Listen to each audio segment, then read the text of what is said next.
Hello, my loves. Today we're going to look at some more Reddit stories, and if you've enjoyed a Reddit story, why don't you consider hitting the subscribe button? Maybe that's the notification bell too, and let's start with today's story. Story: abusive parent, toxic family, and high expectations, which makes me suffer endless even after being miles away. Currently, I am a 21-year-old student. I had to think of a way to escape my father because the abuse had been going on for a long time and no one in my family knew about it. I decided to study abroad because I thought it was the only way to escape, even if only for a short time. This was a decision I regretted because I was struggling in the classes of a course I didn't like at all, archaeology, which is not popular in my country, and I had to convince my family to take it. Study abroad. My parents also expected me to be the best and smartest student in the class. Since I was little, they always wanted me to study well and be smart. If my scores were bad, they would repeat that over and over again, and even if I got good scores, they still saw that they weren't perfect. They compare me with my smart friends and say I'm lazy and useless. They also forced me to study what they wanted after class 10. When I finished my studies, they put me in an engineering field that I begged them not to choose. I failed my classes and kept it a secret until a professor told my dad everything.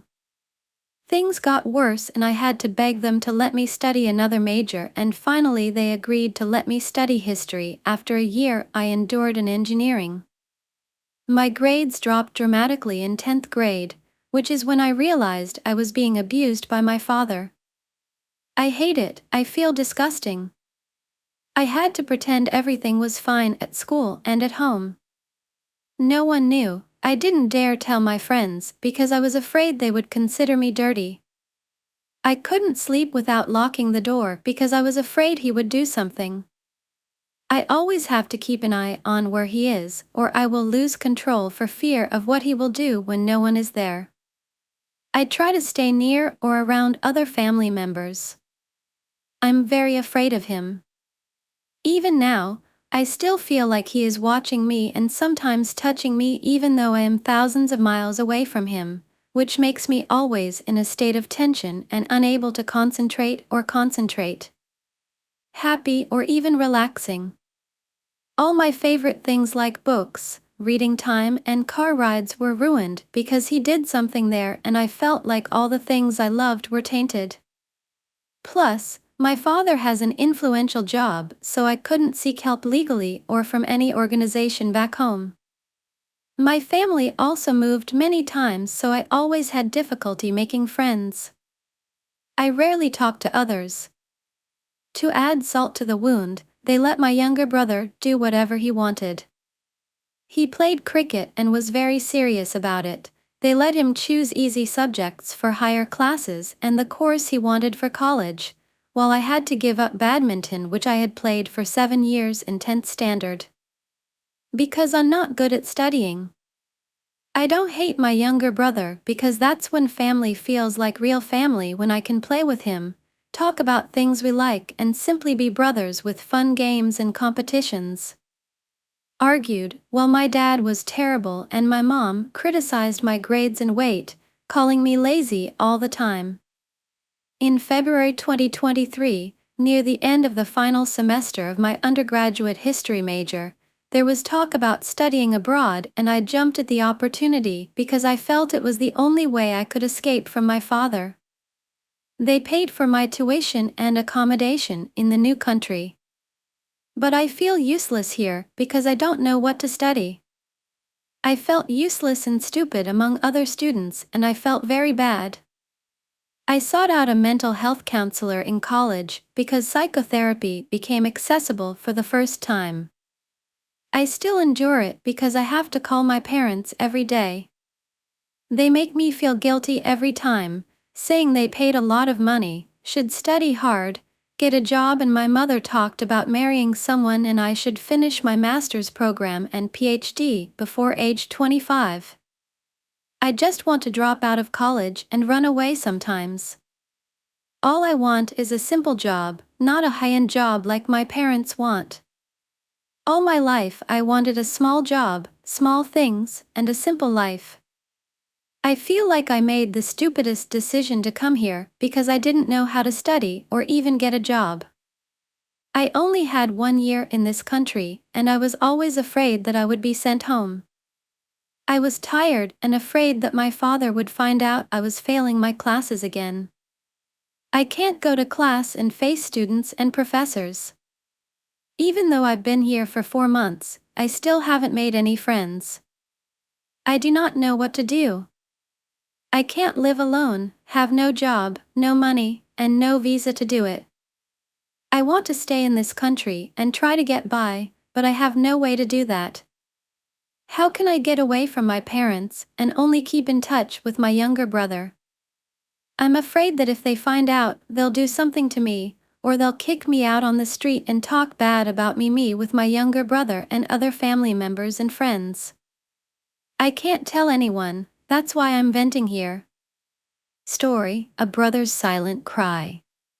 In a small town nestled between rolling hills, there lived two brothers, Adam and Jake. Adam, the older of the two, was 14, while Jake was 10. They lived with their mother, Laura, and their stepfather, Paul, in a modest house at the end of a quiet street. To the outside world, they seemed like a typical family, but behind closed doors, a dark secret loomed. Paul, who had once seemed charming and kind, showed a different side after marrying Laura. His anger was unpredictable, and his temper often flared without warning. Unfortunately, Jake bore the brunt of Paul's rage. Adam often watched helplessly as Paul berated and sometimes hit Jake for the smallest infractions: spilled milk, a toy left out, or a simple mistake on homework. Jake, a quiet and gentle boy, would try to shrink into the background, but nothing seemed to protect him from Paul's wrath. One evening, while Adam was doing his homework, he heard a loud crash followed by Jake's cries. His heart pounded as he ran to the living room. There, he saw Paul standing over Jake, who was curled up on the floor, trying to shield himself. Without thinking, Adam stepped between them, facing his stepfather with a defiance he didn't know he possessed. "Leave him alone," Adam shouted, his voice trembling with both fear and anger. Paul glared at Adam, his eyes filled with fury. "You think you can tell me what to do, boy? Stay out of this." But Adam didn't move. He stood his ground, trying to protect his brother. Paul raised his hand, but just then, Laura entered the room. She saw the scene and rushed to Adam's side, placing herself between her sons and Paul. "That's enough, Paul," Laura yelled, her voice steady and resolute. "You need to leave. Now." Paul's face contorted with rage, but he didn't argue. He stormed out of the house, slamming the door behind him. The room fell silent except for Jake's sobs. Laura knelt beside him, holding him close and whispering words of comfort. Over the next few days, Laura took action.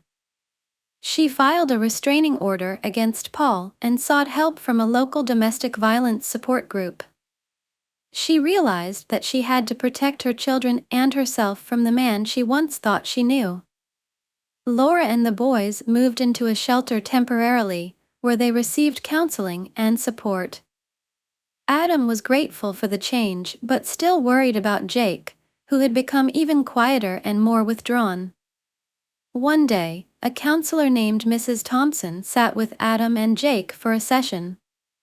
She encouraged Jake to express his feelings, but he remained silent. Adam, feeling his brother's pain, gently held his hand. "It's okay, Jake," Adam said softly. "You're safe now. We're both safe." Tears welled up in Jake's eyes as he finally spoke. "I was so scared, Adam. I thought it would never end." Mrs. Thompson nodded, her eyes filled with empathy. "It's natural to feel scared, Jake. But you're very brave, both of you. Healing takes time, but you're not alone. We're here to help you. With time, patience, and support, Jake slowly began to heal. He started to open up about his experiences and began to regain his confidence. Adam, always by his side, encouraged him every step of the way. Laura found a new job, and they moved into a small but cozy apartment. Life was not without its challenges, but the atmosphere was filled with love and safety. Adam and Jake grew closer, their bond strengthened by the trials they had faced together. Years later, Adam looked back on those dark days with a sense of pride. They had overcome so much, and their family had emerged stronger. He realized that standing up to Paul had been the turning point, not just for Jake, but for all of them. Adam and Jake's story became an inspiration to others in their community, a testament to the resilience of the human spirit and the power of love and support in overcoming even the darkest times. Story, talk about family stories. I am a 17-year-old girl, but my father doesn't treat me right. I don't know why, but if he owes my brother just $2, he will find a way to give him that money right away. But with me, he's been owing me for a year and has never decided to pay me back. It's like he's saying, "You're my daughter, so I'm not going to pay you back." Isn't my brother your son too? How does that make sense? Every time there's something to do, it's always me. He says girls are supposed to be learning to do household chores and stuff, and I do it. But when it comes to my brother, he's like, no, he's a boy, he cannot do it. That's really biased, in my opinion. He's choosing boys over girls. The way he treats my brother is way different than how he treats me. I am the eldest child in our family, and my brother is the second after me. My father doesn't like me, because if my brother says, "Dad, I need some money," he'd be like, "I'll try to find a way to get you something." And then the next day, he comes up and brings him money, maybe the exact amount or even more. But when I ask for something, it's so difficult. One time, I have never touched even $50 from him. In order for me to get the money, I have to ask him every day, every single day, and he still does not want to give it to me. I have never touched $100 from my father in my life. If I get something, it has to be for school. But if it's for myself, I'll never get anything. Now I have graduated in 2024, and I still have got nothing from him. He didn't even go to my graduation. He didn't attend any of our graduations. Now that I've graduated, in order for me to get a job that I want, they told me I needed a bank account. But I'm still underage, so I was asking my father if he could help me get a bank account. He told me on my graduation day, but 2 weeks have passed, and I know he does not want to do it. He thought I would be like my mother. He thinks that I'm going to take all his nonsense like my mother did. Well, I'm not going to do that. He thinks that I'm gonna stay at home and just do women's chores and all those things. No, I'm going to be a big woman. I won't be like my mother, staying home and cooking for him all day while he treats her like trash.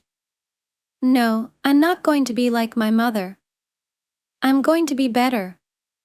Story, I don't know what to do anymore. As the title says, I'm fine with my mom cheating on my dad. I apologize in advance for bad English, and for not adding paragraphs the first time. I never support cheating, but in this case it's different. A few people know about this, and I need to talk with someone so badly about this situation. I've tried Discord and other social medias, but I never had the courage to talk about my family issues. My family is from South Italy and my mom and dad married in 2006. My mom says that ever since he got a job he's been acting differently. He's been really violent, aggressive, and anxious with excessive haste in doing things. She never felt calm being around him, she says. My mom during fights always tells him he's bipolar because one moment he's chill and one moment he would start flipping off over the stupidest things. When I was a kid, he always used to kick, punch, and break my toys when he was angry. He broke an expensive dollhouse I had that costed him a lot of work. Destroying random things he sees in front of him when he's mad is a bad habit he has. He doesn't physically harm me anymore, but when me and my sister were younger, he always used to hit us and throw things at us when he was mad, leaving a lot of bruises. One day he beat my sister so bad she started vomiting all over the floor. He doesn't beat me anymore because I learned to not start fights with him. The only one he still physically harms is my mother. They fight almost every day. One of the main reason is money. We have huge economic problems. One day he almost broke her neck, and I remember seeing her on the bed unable to move for several days. My mom after many years decided that she was tired of her life and met another man that lived in Milan, North Italy, and now we're planning to go live near Milan after I finish high school here in South Italy. I hate cheating, but my mom always told my dad that she wanted to divorce him and that she wanted to get loved by another man, but my dad always got aggressive and violent over that topic. She's scared that if she finds out about her secret relationship, he will do things that I can't imagine happening. I know cheating is bad, but my mom deserves to be happy too, and a man that treats her right. My mom is a kind person, and doesn't have the courage to report my dad to the police cause she claims that it would ruin his life. The thing is, even if my dad isn't the most peaceful person, his anger issues isn't the only thing about him. I know he loves me and my sister, he always roots for us, he's the one that introduced me to the world of cinema, which is now my favorite passion. We listen to music together and go to concerts together. The last concert we attended was the Eek a Mouse one. I know he's not really a bad person, he just has some issues he didn't treat when he was younger. I know that with the right treatment he can be the dad I always saw in him. He makes sure to never miss my sister's volleyball matches, and always gives her prizes after. He takes us to wonderful places, especially in summer. Most of the times he's here we laugh together, talk together, watch videos together. Sometimes he apologizes to my mom after fighting, and one time he brought her a big bouquet of flowers. As I said, I know that deep down he is a good person. But at the same time, I can't forgive him for what he did to me, my sister, and especially my mom. Avatar 3 will be released in December of next year, and it will be the first Avatar movie I will most likely see without my father. I cry every time I imagine him coming back from work and eating alone, without us. I love my father, but I can't forgive him. What do I do? Please help me if you read this story. I called the cops on my mom after 14 years of silence. My mom abandoned my older brother when he was 3. He lived with my grandma for years and had a good childhood. I wish it was the same for me and my brother. You see, I'm 15 and I'm the youngest. I'm the most hated member of my family because I was an accident to my dad left when I was 2, was using my mom for money and abused us. This is what they said to me. I don't know, I was one, not my mom is much worse. She only cares about money and her looks. She abused us when we were kids and treated us like we were strangers to her. I hated her. I was only 4 when me and my brother got kicked out of the house in the middle of the midnight because we were having fun playing with our toys laughing. At summers we used to go to our grandparents because our mom was working. But things there weren't good either. Why grandma hated us because she hated our mom for not supporting her by giving her money to raise her own son. Why older brother hated us much either. Why grandma gave us the leftovers of my older brother's food, treated us shit, calling us disgusting and things. It was worst for me because I was 6 and a girl, which my grandma took advantage of with making me do all the house chores and cleaning while she was out with my brothers with my aunts and uncles having fun. I felt like Cinderella. I was abused by my grandma too just because my older brother wanted so. Remember in my room in the dark, hugging my teddy bear and crying. That teddy bear was the only thing I had to feel loved. Was 6 years old. My mom didn't know how to cook, so she bought us chocolates from the supermarket to eat day and night. With the years I got fat. And everyone in my family, included my mom, was making fun of me, from the little pretty cute skinny girl to the big ugly girl. At school things weren't better. I got bullied for over 7 years, since today. I got in depression. I was all alone. I wasn't even good at school because I never had any help with my homework. At 10, I couldn't take it anymore. I wanted to die. I started harming myself and searching ways to suicide. My mom gets a lot of money but never gives us anything and lies that she doesn't have anything. Was sick ASF and I still am, and my mom still refuses to give money on doctors for me to recover from my diseases which are dangerous for my age. She does that to get people give her money by calling churches telling them that her kids are crying because they are hungry and she doesn't have any food. She had us as a way to get more money. At age 6 I had no clothes or shoes. I was wearing my brother's old clothes, still don't have anything to wear but mostly nothing to eat. She talks all by herself and laughs like an evil person repeating things that she said 30 years ago, and it creeps us out every time. Years passed like this with me living like this. At some point when I ended up doing some crazy shit, when I was 14. One day my grandma called my mom complaining that she doesn't give money to me, money that someone else gave for me. She ended up in a situation that she couldn't lie anymore because it wouldn't make any sense, and she started screaming like a maniac, throwing things. That time I couldn't take it anymore. I turned around and looked at her and said enough is enough. I ran out of the house and started crying while running on the road. I didn't come back. I was missing for 2 days and she didn't even call me. When I came back she just went to shower and didn't even care that I was back that day. I confessed everything to the police and child services. I didn't feel guilty or sad, I just snapped. Police came and took her to a physiatrist. My mom was screaming and crying, and of course she knew that it was me who did that. Still live with her and cry myself to sleep every night, sad. Because I know that child services don't care about teenagers. They said that they would send me to therapy. It's been 4 months and they still haven't called me like they did every day. Was supposed to go to an orphanage. Don't know what will happen, but things will start going hell now that the school will start, because they will start bringing me to police station again. Turns out the neighborhood report my mom to the police too. I fucking hate myself. I never felt love and I didn't even know what that was until I turned 12. Still want to kill myself. Because I'm useless. My dreams are way too good to be true and I have nothing to make them come true. My whole life is ruined and I think it's time for me to leave and rest in peace. I'm a 15-year-old girl secretly writing all of these because I don't know what to do. Story: I'm sick.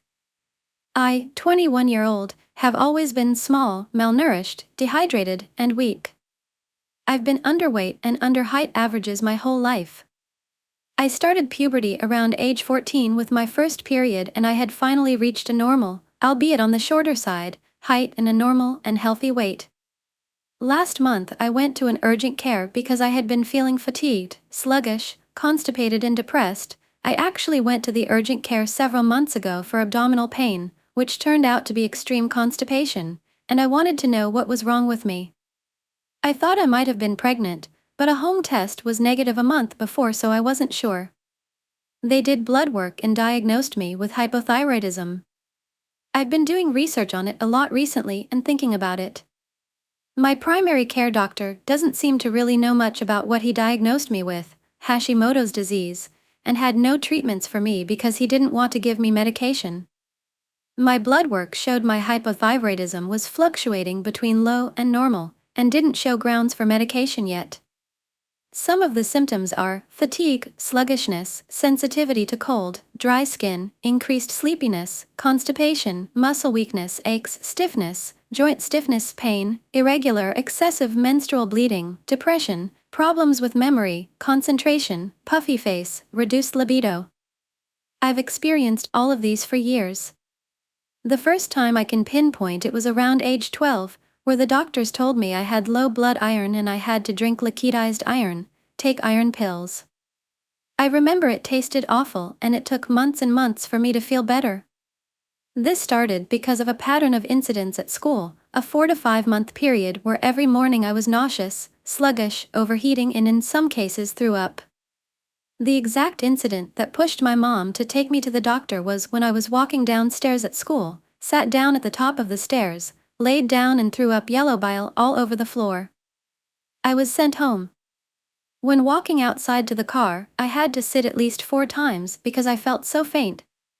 After my first period I started feeling the problems with memory, joint pain/stiffness, muscle weakness, and an extremely reduced libido. Not that I was sexually active, but I had absolutely no sex drive and was not taking any medications as a teen.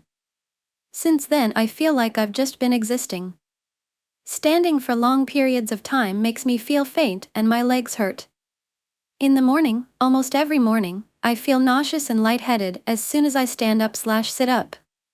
It's not always bad, but I've had a lifelong problem with this. I'm going to have a lifelong problem with this. I'm so scared for my future, for my relationship's future, and my future kids. I have no idea what my life is going to look like. I've had a few years where I've felt normal, but I've had years, months where I've felt practically disabled. This does not help that I've struggled with depression, anxiety, autism, and ADHD my entire life. I know there are people with much harder lives, illnesses, and situations, and I'm very lucky to be functional enough to keep a job and even go to school, which I started last month, but it's already feeling like too much sometimes. I'm just so upset. I'm 21 and I have never felt like a healthy normal young person. I can't exercise for too long or do sports because I feel nauseous and physically weak, as well as wheezing often, and I can't eat certain foods because of sensory issues. I'm most upset because my primary care doctor told me the only treatments are meditation and berry smoothies a couple times a week. I hate berries, but I'm willing to eat them. But meditation as a medical treatment for an autoimmune disorder? I seriously don't understand that. Story: The best days of my life. A little backstory. When I was 10, my parents divorced. My mom had drug problems by then, and my dad cheated on her. I don't know which caused which. I don't know if the family court was so exceedingly against men that they rather gave me to my drug addict mom than let my father take me, or if she managed to hide it. But there we were. A single mom raising a boy. Meanwhile, my brother was taken by my dad at my mother's request. The next 4 years was the worst years of my entire life. My therapist said, "Bury it in the past, and pile good memories on them so they may never be seen." So I am not going into any details about it. Instead, I will write based on the title. The best 2 days of my life. The day that she died, and the day of her funeral. I had a nice long sleep, which was already odd. Usually she woke me up early, but not this time. I don't know why, but I felt somehow better than usual. For many hours I was just having fun in the house. Then I heard her telephone ring, and I was exceedingly scared. But the phone just rang and rang. I carefully opened her door and saw her lying on the bed, surrounded with some empty syringes, and not moving. As I looked at her for a while, I noticed that she is not breathing. It took a while to click in, but then I was just joyfully jumped. This was a dream come true. I went to her phone, searched for my dad's number, and for the first time since our separation called him. I remember yelling in joy that she died. She finally died. My mother is no more.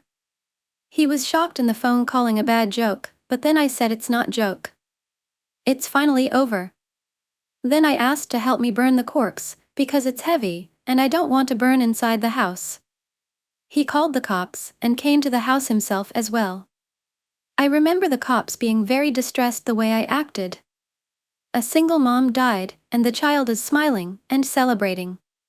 It was clear on their face that they are very uncomfortable with the situation, but I just couldn't stop smiling.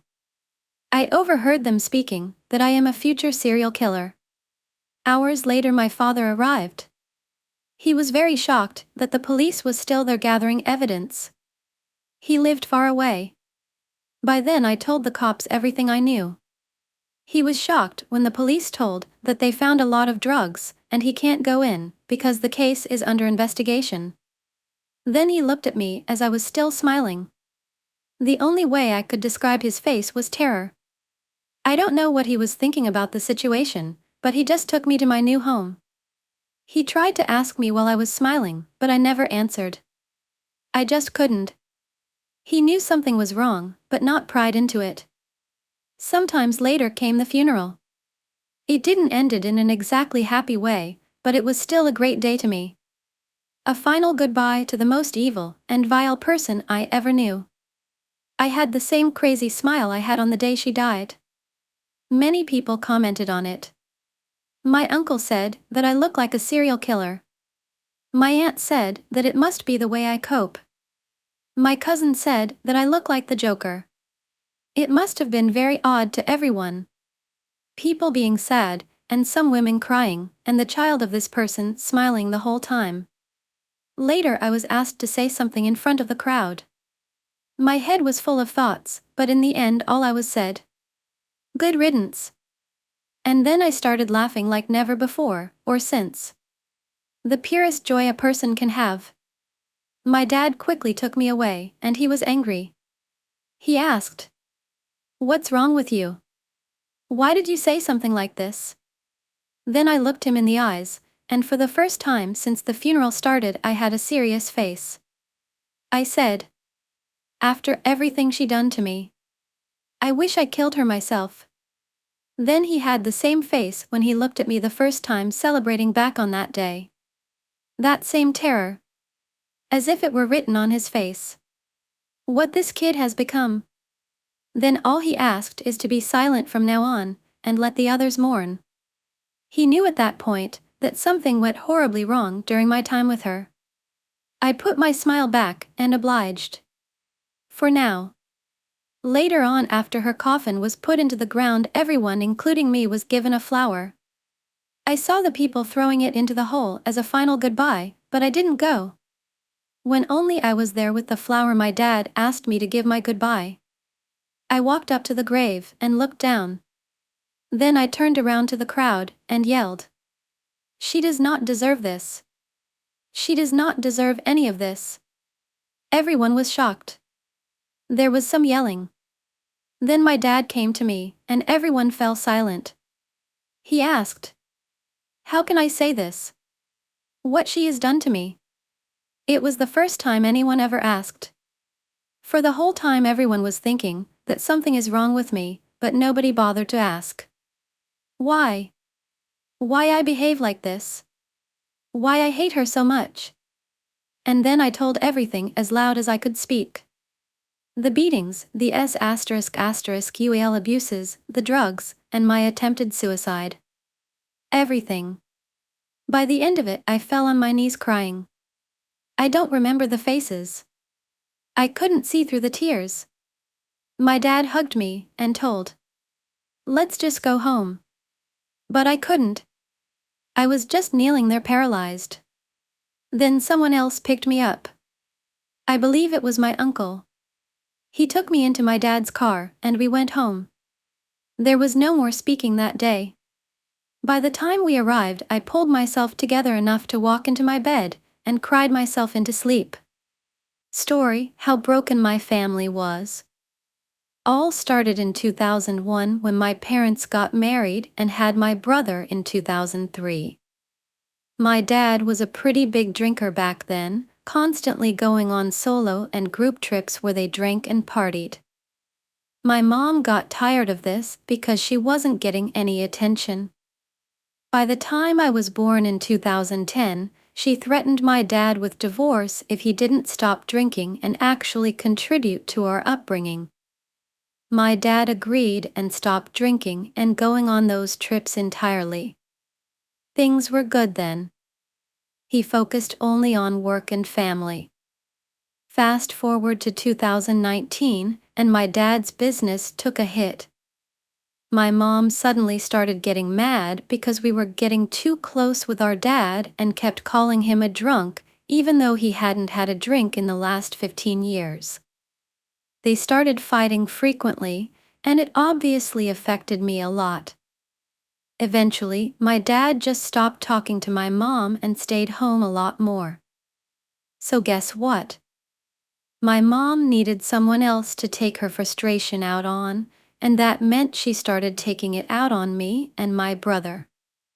She became super irritable and critical of everything we did, no matter how small. The atmosphere at home turned toxic. My brother and I tried to stay out of her way, but her negativity was inescapable. I started feeling anxious all the time, constantly worrying about the next fight or what I might do to set her off. My grades started slipping, and concentrating on anything became impossible. My brother, being older, tried to shield me from the worst of it, but he had his own struggles to deal with. Things hit a breaking point in 2022 when my parents had a massive argument, and my dad moved out temporarily. During that time, my mom's anger only got worse, and she became even more demanding and critical. My brother and I felt like we were walking on eggshells every day. Eventually, my dad decided he couldn't stay away any longer and moved back in, trying to make things better, but the damage had already been done. My parents continued living together, but there was a noticeable rift between them. They barely spoke to each other, and when they did, it was often through gritted teeth. Seeing my parents like this was heartbreaking. I often found myself wishing for the days when things were good, even if just for a little while. My brother and I tried to support each other as much as we could, finding solace in our shared experiences. As I got older, I started to understand that my parents had their own issues they were struggling with, but it didn't make the situation any easier to bear. I began seeking help from friends and school counselors, trying to find ways to cope with the ongoing stress at home. In the end, I learned that sometimes, no matter how much you wish for things to get better, you have to take care of yourself first. My brother and I focused on our education and our future, hoping to break free from the cycle of negativity that had taken over our home. We knew our parents loved us, even if they didn't always show it in the best way, and we held on to the hope that one day, things might improve for all of us. Story: my mom exploited me for almost 10 years. When I was 14, I went to live with my dad who lived in North Carolina. I would only visit him for summers, but one summer when I was 14, I got beat up by my mom over eating the last fruit snacks. She was having a hard time with her baby daddy in jail, and she, I guess, took it out on me. She kicked me in my stomach a few times, and the next day, I went to my therapist as usual and confessed. When I got in the car, the therapist told my mom, and she got pissed because Child Protective Services were involved now. She called my dad and told him to pick me up immediately. So, of course, he packed up his 2 kids and his wife and drove 10 hours from Charlotte, North Carolina to Detroit, Michigan. He had done this drive many times, so he could get there even faster now. My mom told my dad what happened and told him to keep me for the summer. My dad ignored that and took advantage of the situation. He took me to this place, which I'm guessing was where the social workers were, and had me repeat the story to them. The next thing I know, I'm in North Carolina longer than the summer, and I began to be homeschooled by my stepmom. My mom was pissed I didn't come back, but I thought it was the right thing to do so my mom's other kids wouldn't be caught up in the system. If I was gone, they should be safe, right? So I stayed and was homeschooled for my high school years. Since I wasn't up to speed on the grade level I should have been, my stepmom decided that I repeat my 9th grade with her again. Throughout that time of being homeschooled, she barely taught me. I feel she had the intention to but didn't. My brother, who was under 10 years, and I would sit in the apartment all the time doing nothing but watching TV and going to church events. She would have us go to this homeschool event for speech and debate, but it wasn't much. I didn't have any social life or friends. I didn't really see anyone or do anything unless it was people at church or church events. But I did tap into my creativity there. I was painting nice canvases, drawing more than I ever knew I could, and writing books that I eventually published years later when I was an adult. Anyways, I always felt as if my stepmom didn't like me. She always had comments like, "You remind me of your mother." At the time, I didn't know my mom had done really bad things to her, so as a kid, I was confused and felt odd. I eventually spoke up to my dad one day about it, and he didn't believe she wasn't teaching me. So one day, I got tired of feeling so left out of the family and called my mom and decided to run away. Basically, I took a Greyhound bus back to Detroit. I was 17. That was when I was in 11th grade. So I stayed there for 2 years for 9th and 10th grade. By the time summer was over, I felt a shock that I hadn't been to school in a few years, and I didn't pass or know anything. My stepmom made up transcripts to get me into my 11th grade classes. She made up 9th and 10th grade, so I was jumping into 11th grade lost. Then, I didn't know how to make friends. I was an easy target to get bullied for being weird. That's when I started to try to commit suicide. I wanted to be normal so bad, and I felt so weird not being normal that I got so depressed.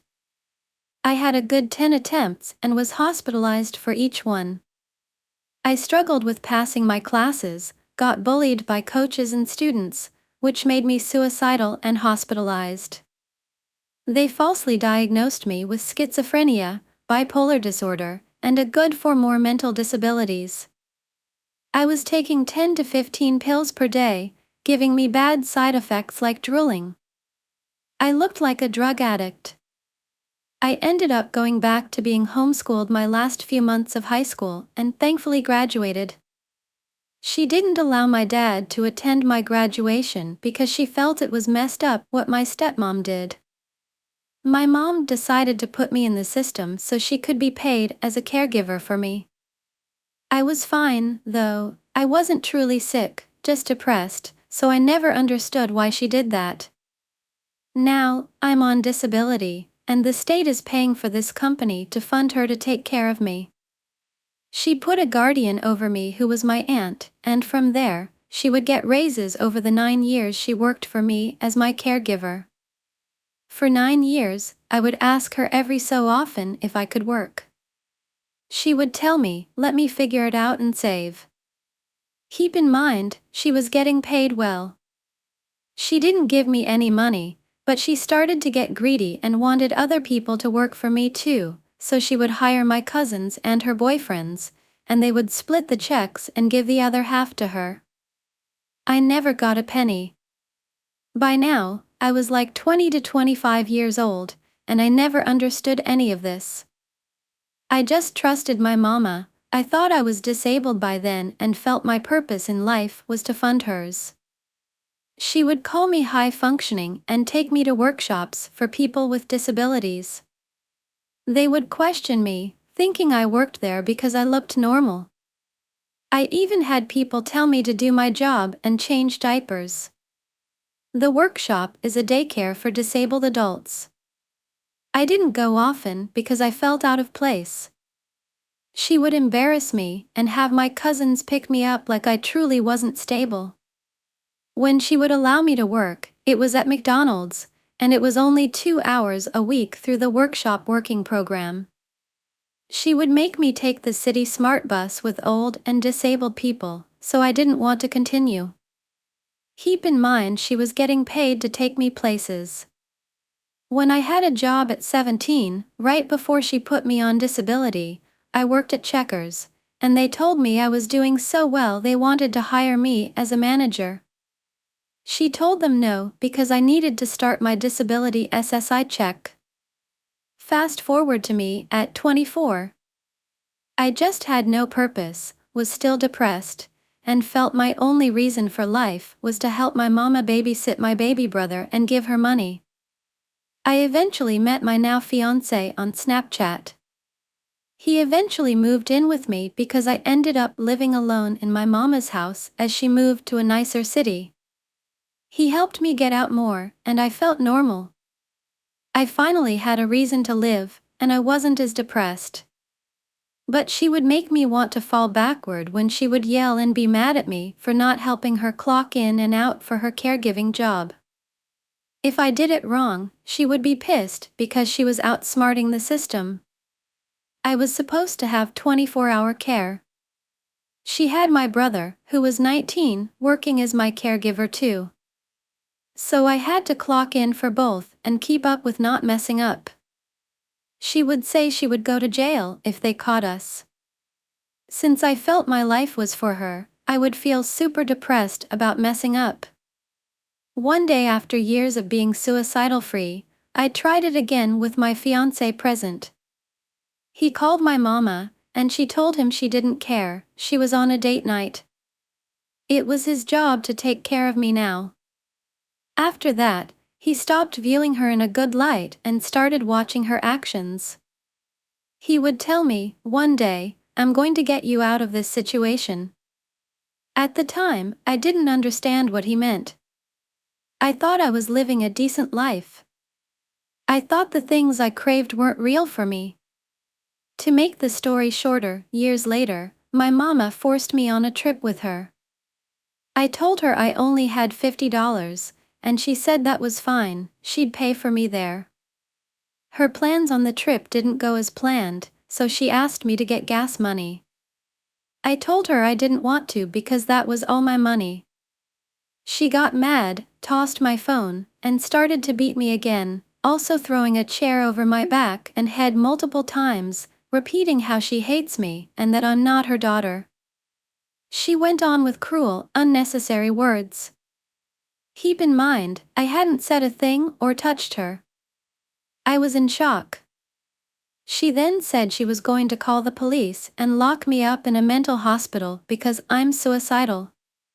I was confused, but I finally snapped out of it and realized she never had any pure intentions for me. She then said I needed to get out of her house when we got back home. So I called my fiancé, asked him to buy me a plane ticket, and I flew back home.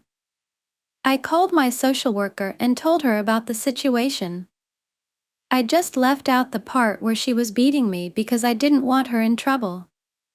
My fiancé and I packed our bags with my dog and we began living homeless. In the process of 2 weeks living in the van, she called my doctors to try to get emergency custody over me and told everyone I was trying to kill myself and having a schizophrenic episode. Turns out, she didn't want me to leave her because she was not going to get paid. Story, ready to move on from my mom. 19, ready to cut my mom out of my life. I know it sounds bad, but I'm done with my mom. She always plays the victim, and I feel like she really doesn't care about me. Let me start with a time we had a fight. My mom and I fought about her birthday. I couldn't attend because she wanted to have it in another city, and I was at home feeling sick and also on my period. I called my mom to wish her a happy birthday and told her I couldn't attend because I didn't feel good. She didn't say anything, just said okay and hung up on me, so I didn't think much about it. When my mom came back home, she didn't talk to me and ignored me. I left her alone and went to bed. She came into my room and started yelling about how I'm a bad daughter, that I'm never there for her, and never want to do anything for her. I ignored her because I was tired, and it was really late, so I didn't want to argue. The next day, she gave me the silent treatment, so I left her alone and went to school. When I came back, she started to argue with me about her birthday, saying I was the only one who didn't come. Also, my mom has a girlfriend, and she was saying stuff about how weird it was for me not to come to my mom's birthday. I ignored all of it because I wasn't in the mood to argue. Later that day, my mom called my uncle and talked about how ungrateful and bad I was. She put her phone on speaker so my uncle could talk to me. My uncle started screaming at me, saying I should have gone to her birthday. Keep in mind that I was sick and had cramps, and the party was in another city, about 1 hour and 50 minutes away by train, sometimes even 2 hours. My uncle didn't let me talk and kept cutting me off, so I ignored them and did my own thing. She kept going about how bad I was, so I called my boyfriend because I didn't want to stay home anymore and just wanted to go out for a couple of hours to have some peace. My mother came into my room and said if I left, I wouldn't be welcome anymore and that she would throw me out. I was talking with my boyfriend on the phone and just went to bed with him on the phone. There's so much I can tell you. For example, my mom's girlfriend has 2 children, 17 and 12 years old. There was a time I needed a new laptop for school because mine was broken, so I asked my mom if I could have one. She told me she didn't have any money, so she couldn't get me one. I let it go and called my boyfriend to talk about my laptop and how my mom couldn't afford it. I asked my boyfriend if he could lend me some money so I could get one, and he did. I bought my laptop. A while later, one of my mom's girlfriend's children had a birthday, and he wanted an expensive present, a steering wheel for a game that cost $450. She bought it for him. Mind you, she said she didn't have any money when I asked her. I know y'all could say maybe she didn't have it at that time, but I asked her so many times, and she bought it the same day and came home laughing about it. That happened a few months ago. Recently, I cooked some rice because I was hungry, and I just made it for one person because my mom always yells at me if I make too much rice, saying it's a waste. That day, my boyfriend came to visit, and we were on the couch watching movies. My mom came downstairs and started screaming about why I didn't make enough rice.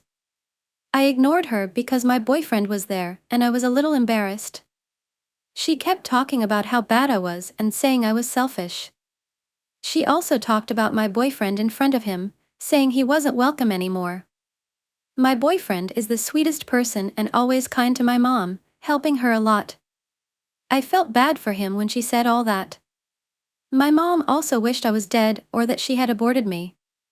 I started crying, and my boyfriend hugged me, making me feel safe for a moment. When he left, I went to my room as fast as I could and went to bed. I'm always outside at my boyfriend's house or my best friend's house because there's always a problem when I'm home with my mom, and I don't feel like staying home. I don't feel safe at my own house.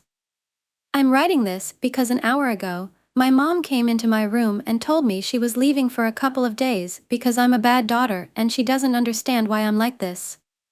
I was just in my room watching some TikToks, so I looked at her confused and asked what I did. She raised her voice, saying I'm bad, ungrateful, and treat her like sh*t, asking what she did to deserve this. I was so confused because I didn't do anything, didn't even raise my voice. I hate it here and hate that she always says those things. I'm not even bothering her and never asked to be born. She also wishes that if I have kids, they treat me wrong and that karma gets me because I treat her wrong. I don't get what I'm doing. My mom is a hypocrite, narcissist, and manipulator. Story: Trapped in the Shadows. In the bustling city of Maplewood, behind the doors of a modest apartment, lived a woman named Emily. To the outside world, Emily appeared to have it all: a stable job, a comfortable home, and a charming husband named Mark. But behind closed doors, Emily's life was a nightmare. Mark was controlling and violent. What started as occasional harsh words soon escalated into frequent physical abuse. Emily was trapped in a cycle of fear and pain. She wanted to leave, but every time she gathered the courage to do so, Mark's threats and her own fears held her back. One night, after a particularly brutal attack, Emily sat on the bathroom floor, looking at her bruised reflection in the mirror. She felt utterly hopeless. She had no family nearby, and Mark had isolated her from her friends. She feared for her life and the repercussions of leaving. Mark had told her countless times, "If you ever try to leave me, you'll regret it." Days turned into weeks, and weeks into months. Emily tried to hide her suffering, putting on a brave face at work and avoiding social interactions. But her colleague, Sarah, noticed the signs. One day, during lunch break, Sarah gently asked, "Emily, are you okay? You seem different lately." Emily hesitated, but the concern in Sarah's eyes gave her a glimmer of hope. She quietly whispered, "I'm not okay, Sarah. I don't know what to do." Sarah reached out and held Emily's hand. "You don't have to go through this alone. There are people who can help you." That evening, with Sarah's encouragement, Emily called a domestic violence hotline. She spoke to a counselor named Jane, who listened patiently as Emily poured out her heart. Jane provided Emily with resources and a plan to leave safely. The next few days were filled with careful planning. Emily gathered important documents, packed a small bag of essentials, and saved enough money for a cab fare. The night of her escape, Sarah waited outside Emily's apartment, ready to take her to a safe house. As Emily quietly left the apartment, her heart pounded with fear. She knew there was no turning back. When she reached Sarah's car, she felt a wave of relief wash over her. They drove to the safe house, where Emily was welcomed with warmth and compassion. The safe house provided Emily with a temporary place to stay, counseling, and legal assistance. With their support, she filed for a restraining order against Mark and started the process of divorce. The journey was not easy, and Emily faced many emotional and legal battles, but she was determined to reclaim her life. With time and therapy, Emily began to heal. She reconnected with her old friends, found solace in a support group, and even started a new hobby, painting. Her artwork became an outlet for her emotions, transforming her pain into beauty. Mark tried to contact her several times, but the restraining order and support from the safe house staff kept him at bay. Emily's confidence grew as she realized she was no longer a victim but a survivor. Years later, Emily stood in front of a group of women at a domestic violence awareness event. She shared her story, her voice steady and strong. "I was trapped in the shadows for so long, but I found the strength to break free. If I can do it, so can you." Her words resonated with many in the audience, inspiring hope and courage. Emily's journey from a life of abuse to one of empowerment became a beacon of hope for others facing similar struggles. She had learned that the chains of fear could be broken, and that every step toward freedom was a victory. And so, Emily's life, once filled with darkness, became a testament to the resilience of the human spirit and the power of hope. She knew that her story could help others find their way out of the shadows and into the light. Story: I think my stepmom killed my dad, and it sickens my biological father, and the woman I call stepmother, who will be called Kathy, must have seemed like a very happy couple. Kathy seemed to like my father very much, and they had similar views on most things. I cut off contact with my father when I turned 18, with only birthday messages filling the chat box. I wanted to reconnect someday, but after understanding how much pain he had caused my mother and me, after therapy opened my eyes, I felt wrong in forgiving him. To really understand my thinking, I have to tell you about my father. My father was not a good man during most of my childhood. He not only abused my mother and me, but also abused substances such as alcohol and drugs. Most of my mental disorders were the result of his heavy drug use while my mother was pregnant. All of my siblings suffered from the same disorder, which shows how long my father used these substances. This caused him to do a lot of things that he would later be angry about, the biggest of which was not trying to quit. His inaction to help with his addiction led my mother to file for divorce after becoming pregnant with my baby, and he only saw us supportively in the months that followed. I don't completely blame my father for how he became a member. My grandparents were immigrants from the boat with an extremely loose line when it came to discipline and abuse, which is my polite way of saying that mistreatment wasn't in their vocabulary. While my grandfather cherished me, he was an authoritative man with a heavy hand while my father was a child. My father was the best he could offer growing up. He was taught that physical action was discipline, and he used what he learned. We'll never erase the good things he did, or the happy times we shared. But I can still remember one night, crying when he hit my mother or me. Or the nights when my mother lay in bed with me and I asked, "When is that monster leaving the house?" He didn't tell me when to come home because he worked away from home and would stay with his mother, my grandmother, on weekdays. I don't know if that's true, but I highly suspect that he also cheated multiple times on those nights that week. When my mother finally kissed my father, I felt like a chain was breaking. My mother was freed from his hands every time he drank alcohol or used drugs. My father did not accept kissing with the same level of optimism. My dad would bring the girls home, and every time my siblings and I saw him, he was on a date with someone else. Until one visit, it was still that girl. This is when Kathy appears. She was kind to me, but honestly, I attribute that to the fact that I can actually take care of myself when the kids need help with eating, bathing, and dressing. She also didn't have a daughter of her own, so she showed me a lot of things that my overprotective mother didn't, little things like how to horn and how to hold a gun. I think I quit because of Kathy, after realizing he didn't want to ruin 2 marriages. He was different than before I cut off contact. I can remember exactly how I received the information. I was at the mall and talking to a high school friend I hadn't seen in years. My mother texted me to come home, it was very important. I said goodbye to my friend before going home and found my mom out in the backyard with my aunt and uncle, who was my dad's friend before he started using drugs. And it was there that my mother told me that my father must die of a rare genetic disease, information that I still do not fully know, although it is very important information. Kathy talked to my grandmother, and the news spread through the family.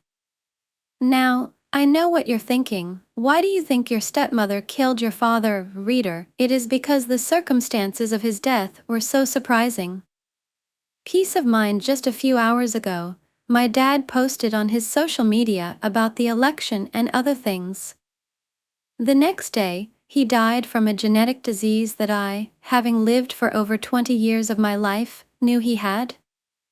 That no one seems to know he has that disease? Furthermore, Kathy did not have a post-mortem experience and cremated him right at the hospital.